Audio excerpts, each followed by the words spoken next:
تحریک علی گڑھ برصغیر کے مسلمانوں نے 1857 کی جنگ آزادی میں ناکامی کے بعد تحریک علی گڑھ کے نام سے ایک تحریک چلائی جس کے قائد سر سید احمد خان تھے۔ انہیں نواب محسن الملک و نواب مکار الملک مولانا شبلی نعمانی، مولانا حالی، ڈپٹی نذیر احمد، مولانا چراغ علی اور کئی دیگر عظیم شخصیتوں کا تعاون حاصل رہا۔ اس تحریک نے مختلف شعبوں میں مسلمانوں کی قیادت کی اور ان کے لیے کارہائے نمایاں انجام دیے۔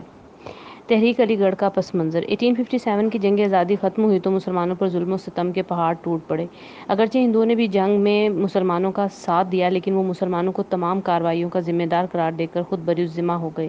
مسلم قوم زیر عتاب آئی اور انہیں سنگین نتائج بھگتنا پڑے۔ مسلمانوں کی کثیر تعداد موت کے گھاٹ اتار دی گئی۔ مسلمان ہونا جرم قرار پایا، انہیں ڈھونڈ ڈھونڈ کر قتل کیا گیا۔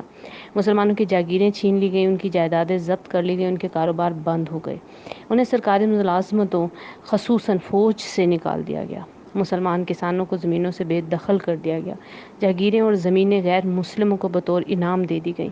سر سید نے مسلمانوں کی حالت زار کا نقشہ یوں کھینچا ہے: کوئی بلا آسمان سے ایسی نہیں اتری جس نے زمین پر پہنچنے سے پہلے کسی مسلمان کا گھر نہ ڈھونڈا ہو۔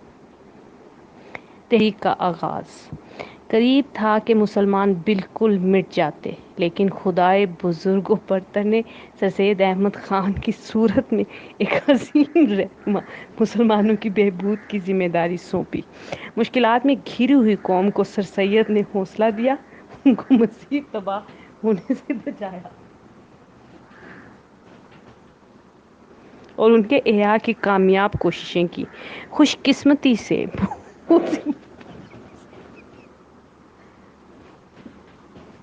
بہت سی باصلاحیت اور خوبیوں کی مالک شخصیتیں ان کے ہم رکاب تھیں۔ سر سید نے علی گڑھ کو تحریک کی سرگرمی مرکز بنایا۔ سر سید کی قیادت میں تحریک علی گڑھ نے بے پناہ خدمات انجام دی۔ تحریک علی گڑھ کی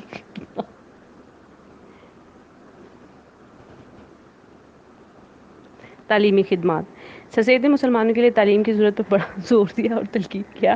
جدید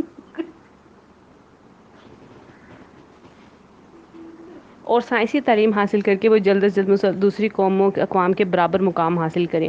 تعلیمی اداروں کا اجرا کیا جس میں غازی پور اور 1857 میں علی گڑھ میں تعلیمی اداروں کا اجرا کیا۔ سائنٹیفک سوسائٹی کی بنیاد رکھی جس نے بعد میں بہت ساری کتابوں کا اردو میں ترجمہ کیا۔ جدید ترین نصاب رائج کیا جس میں انہوں نے سر سید نے قرآن پاک، سائنس اور انگریزی ادب کی تدریس بیک وقت جاری رکھی۔ علی گڑھ انسٹیٹیوٹ آف گزٹ میں سے نکالا گیا اس رسالے میں تحریک کی سرگرمیوں کی خبریں بھی شائع ہوئی تھی اور برصغیر کے عوام کے معاشی، سماجی اور سیاسی مسائل پر مقالے بھی لکھے جاتے تھے۔ ایم کالج علی گڑھ کو قیام عمل میں لایا گیا۔ سر سید کالج کو یونیورسٹی کا درجہ دلانا چاہتے تھے اور اس ضمن میں انہوں نے انتھک محنت کی۔ ان کا یہ خواب ان کی زندگی میں تو پورا نہ ہو سکا۔ البتہ 1920 میں علی گڑھ یونیورسٹی قائم ہوئی اور سر سید کے خوابوں کو تعبیر مل گئی۔ بس تحریک علی گڑھ برصغیر کے مسلمانوں نے 1857 کی جنگ آزادی میں ناکامی کے بعد تحریک علی گڑھ کے نام سے ایک تحریک چلائی جس کے قائد سر سید احمد خان تھے۔ انہیں نواب محسن الملک و نواب مکار الملک مولانا شبلی نعمانی، مولانا حالی، ڈپٹی نذیر احمد، مولانا چراغ علی اور کئی دیگر عظیم شخصیتوں کا تعاون حاصل رہا۔ اس تحریک نے مختلف شعبوں میں مسلمانوں کی قیادت کی اور ان کے لیے کارہائے نمایاں انجام دیے۔ تحریک علی گڑھ کا پس منظر 1857 کی جنگ آزادی ختم ہوئی تو مسلمانوں پر ظلم و ستم کے پہاڑ ٹوٹ پڑے۔ اگرچہ ہندوؤں نے بھی جنگ میں مسلمانوں کا ساتھ دیا لیکن وہ مسلمانوں کو تمام کارروائیوں کا ذمہ دار قرار دے کر خود بری الذمہ ہو گئے۔ مسلم قوم زیر عتاب آئی اور انہیں سنگین نتائج بھگتنا پڑے۔ مسلمانوں کی کثیر تعداد موت کے گھاٹ اتار دی گئی۔ مسلمان ہونا جرم قرار پایا، انہیں ڈھونڈ ڈھونڈ کر قتل کیا گیا۔ مسلمانوں کی جاگیریں چھین لی گئیں، ان کی جائیدادیں ضبط کر لی گئیں، ان کے کاروبار بند ہو گئے۔ انہیں سرکاری ملازمتوں خصوصاً فوج سے نکال دیا گیا۔ مسلمان کسانوں کو زمینوں سے بے دخل کر دیا گیا۔ جاگیریں اور زمینیں غیر مسلموں کو بطور انعام دے دی گئیں۔ سر سید نے مسلمانوں کی حالت زار کا نقشہ یوں کھینچا ہے: کوئی بلا آسمان سے ایسی نہیں اتری جس نے زمین پر پہنچنے سے پہلے کسی مسلمان کا گھر نہ ڈھونڈا ہو۔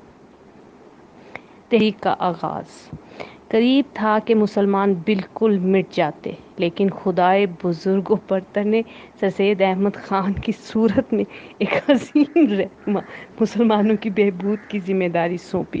مشکلات میں گھری ہوئی قوم کو سر سید نے حوصلہ دیا، ان کو مزید تباہ ہونے سے بچایا اور ان کے احیاء کی کامیاب کوششیں کی۔ خوش قسمتی سے